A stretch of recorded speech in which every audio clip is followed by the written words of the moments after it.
Hello everyone, आप सभी का स्वागत है एक बार फिर से आपके इन एजुकेशन फैमिली में। और आज के इस वीडियो में हम कंप्लीट करने वाले हैं शाहजहां। शाहजहां के बारे में हम सारी चीज़ें इस वीडियो में देखेंगे और जो भी इम्पोर्टेंट फैक्ट्स हैं शाहजहां से रिलेटेड जो एग्जामिनेशन हॉल में बार बार पूछे जाते हैं, उन सारी चीज़ों को आप यहाँ से पेन डाउन कर सकते हैं। हम वैवाहिक जीवन के बारे में देखेंगे, इसके कुछ पर्सनल चीज़ें जो थी वो हम देखेंगे। मुगल काल का स्वर्ण युग हम बात करेंगे। शाहजहां का अंतिम समय कैसा रहा, उत्तराधिकार का युद्ध कौन कौन सा हुआ इसके शासनकाल में, और इसके शासनकाल में कौन कौन से विदेशी यात्री आए, ये सारी चीजें हम देखेंगे। और अकबर ने कैसे इनको नजरबंद किया वो भी हम यहाँ पे इस वीडियो में बात कर लेंगे। इम्पॉर्टेंट फैक्ट्स जो भी इनके निजी जीवन से रिलेटेड है वो सारी चीजें हम इस वीडियो में कंप्लीट करेंगे। सो स्टार्ट करते हैं शाहजहां के जीवनी से। शाहजहां का जन्म जो है ये 5 जनवरी 1592 ईस्वी को लाहौर में हुआ था। और इसकी माता का नाम जगत गोसाई था, जो कि मारवाड़ के राजा उदय सिंह की पुत्री थी। इसका मूल नाम, शाहजहां का मूल नाम जिसका जन्म 5 जनवरी 1592 ईस्वी को हुआ था, उसका मूल नाम शिहाबुद्दीन था। शाहजहां का मूल नाम क्या था? शिहाबुद्दीन। अहमदनगर के वाजिर मलिक अंबर के विरुद्ध सफलता के बाद इसे खुर्रम की उपाधि प्रदान की गई थी और ये इसके पिता ने दिया था। समकालीन इतिहासकारों ने इसे मुजहिद कहा है। तो ये क्वेश्चन आपसे कितनी बार पूछा गया है कि शाहजहां को इतिहासकारों के द्वारा कौन सी उपाधि दी गई है, तो मुजहिद कहा गया है। शाहजहां ने स्वयं को इस्लाम का रक्षक घोषित किया और इसने अपने काल में कभी भी किसी हिंदू राजकुमारी से विवाह नहीं किया, जबकि इसकी मां जगत गोसाई एक हिंदू थी। शाहजहां ने स्वयं को इस्लाम का रक्षक घोषित किया और शाहजहां का काल जो है ये मुगल साम्राज्य का स्वर्ण युग कहलाता है। शाहजहां का पहला शिक्षक अगर आपसे पूछा जाए तो ये मुल्ला कासिम बेग टाबरीजी था। और सबसे ज्यादा इन पर प्रभाव पड़ा था, शाहजहां पर प्रभाव पड़ा था, तो ये हकीम अली गिलानी का प्रभाव पड़ा था, जो कि जिनसे इसने चिकित्सा शास्त्र की शिक्षा पाई थी। दादी रुकैया बेगम से शाहजहां ने तुर्की की शिक्षा पाई थी। तो शाहजहां के पहले शिक्षक जो थे ये मुल्ला कासिम बेग टाबरीजी थे और हकीम अली गिलानी का इन पे खासा प्रभाव पड़ा, जिससे शाहजहां ने चिकित्सा शास्त्र की शिक्षा पाई और दादी रुकैया बेगम से तुर्की की शिक्षा पाई। तो ये सारी चीजें हमने रिवाइज कर लिया।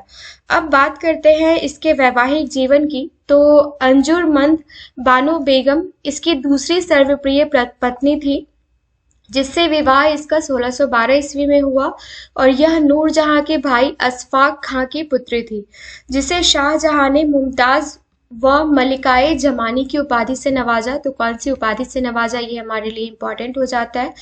मुमताज जहां से शाहजहां को कुल 14 संतानें प्राप्त हुई, जिसमें से 7 ही जीवित बचे और 7 की मृत्यु हो गई।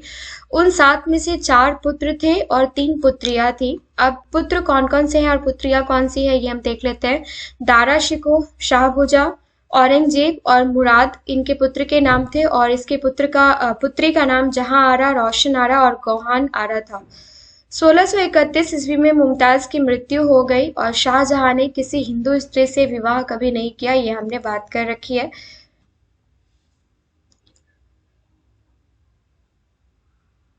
इसके बाद खुर्रम को हिसार व फिरोजाबाद की जागीर दे दी गई, जो युवराज को दी जाती है। और जहांगीर की मृत्यु के बाद मुगल काल में पहली बार उत्तराधिकार का युद्ध हुआ, जो आगे हम देखेंगे। और ये युद्ध जो है ये खुर्रम व शहरयार के मध्य हुआ था।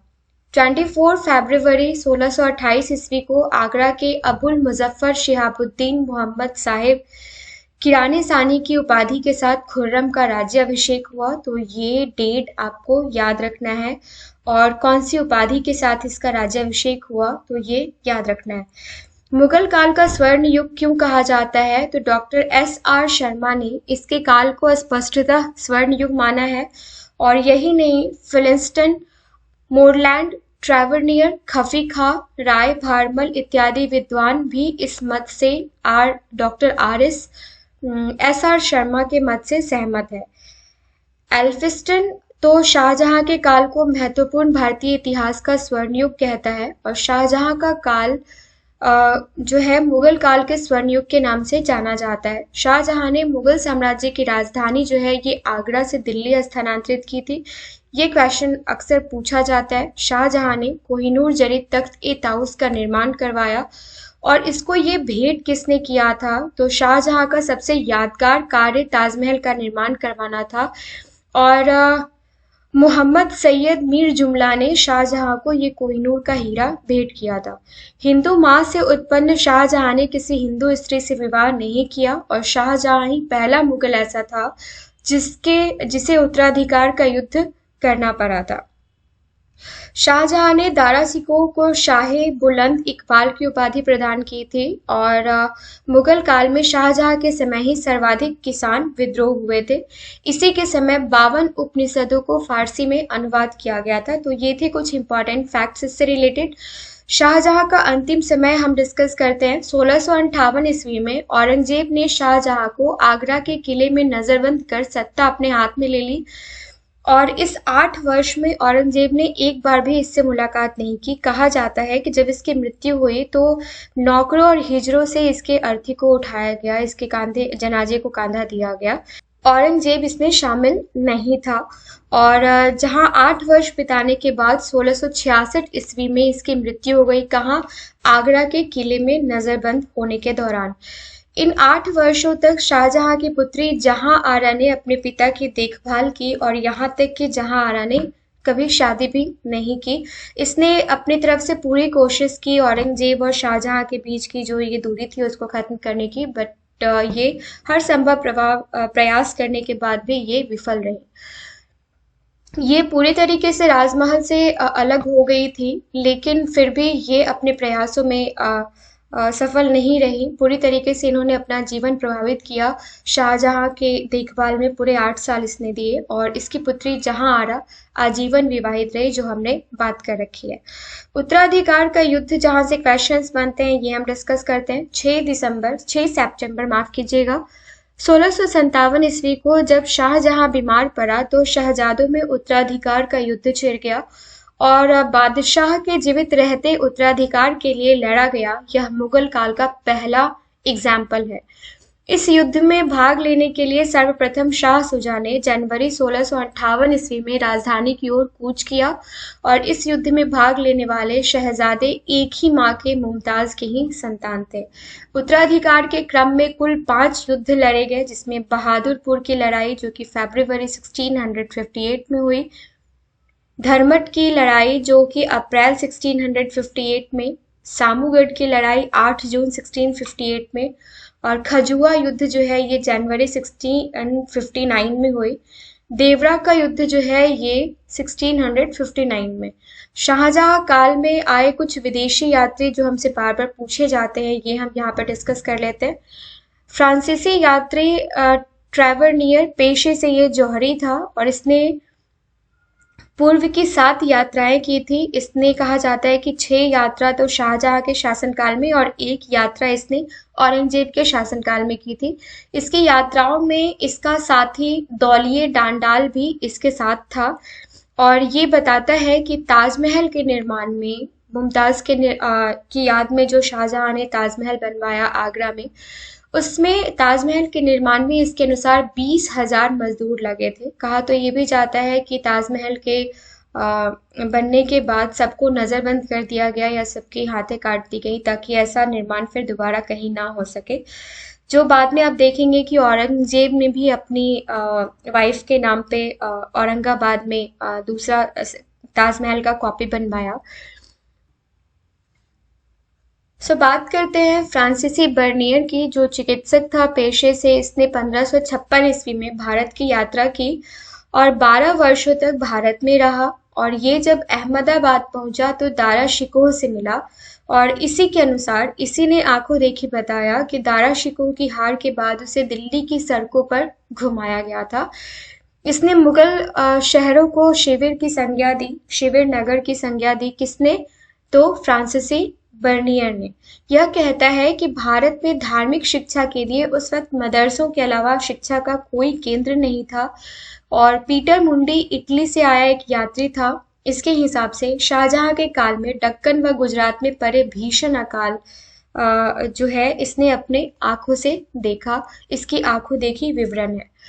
मनुची इटली से आया एक यात्री था शाहजहां के शासनकाल में, जो शाहजहां के पुत्रों के बीच हुए उत्तराधिकार युद्धों का दर्शी था, और यह दारा शिकोह की सेना में तोपची भी था। इसके बारे में रोचक तथ्य एक यह भी आप जान लीजिए कि बाद में जयसिंह की सेवा में चला गया। 1665 ईस्वी में पुरंदर की संधि में भी ये सम्मिलित था, और संधि के बाद शिवाजी ने इसे अपनी सेना में आने को प्रस्ताव दिया, लेकिन इसने ठुकरा दिया। मांडलेस्लो जो है ये जर्मनी का यात्री था। इसने 1638 ईस्वी में भारत की यात्रा की शाहजहां के शासनकाल में। तो हमने किसकी किसकी बात कर ली यहाँ पे, जो विदेशी यात्री भारत आए थे शाहजहां के शासनकाल में, उसमें मेन नाम क्या क्या है? फ्रांसीसी बर्नियर जो कि पेशे से चिकित्सक था। फिर हमने बात करी पीटर मुंडी की जो इटली से आया था, और फिर मनुची जो है ये इटली से आया यात्री था। उसके बाद हमने बात कर ली मनुची के बारे में बात की, और मनुची के बारे में हमने ये भी देखा कि ये दारा शिकोह की सेना में तोपची रहा, बाद में जयसिंह की सेवा में गया। 1665 ईस्वी में इसने पुरंदर की संधि में हिस्सा लिया, और संधि के बाद शिवाजी ने इसे अपनी सेना में भर्ती होने का प्रस्ताव दिया, लेकिन इसने ठुकरा दिया। और सबसे लास्ट में हमने देखा 1638 ईस्वी में जो जर्मनी का यात्री भारत आया था, मांडेल्स्लो, राइट। अब कुछ इंपॉर्टेंट फैक्ट्स हैं शाहजहां से रिलेटेड जो हम यहाँ पे बात करेंगे। शाहजहां के काल की व्यवस्थित जानकारी हमें पादशाहनामा से प्राप्त होती है, लेकिन इसके 3 पार्ट जहाँ से क्वेश्चन पूछे जाते हैं, आप इसको नोट डाउन कर लीजिएगा। इस नाम से 3 पुस्तकें लिखी गई जो शाहजहां के काल में अलग अलग समय की जानकारी देता है। शाहजहां के प्रथम 10 वर्ष का विवरण जो है ये पादशाहनामा अमीर कजवीनी के द्वारा जो लिखी गई है उसमें दिया गया है। क्या? तो शाहजहां के प्रथम 10 वर्ष का विवरण।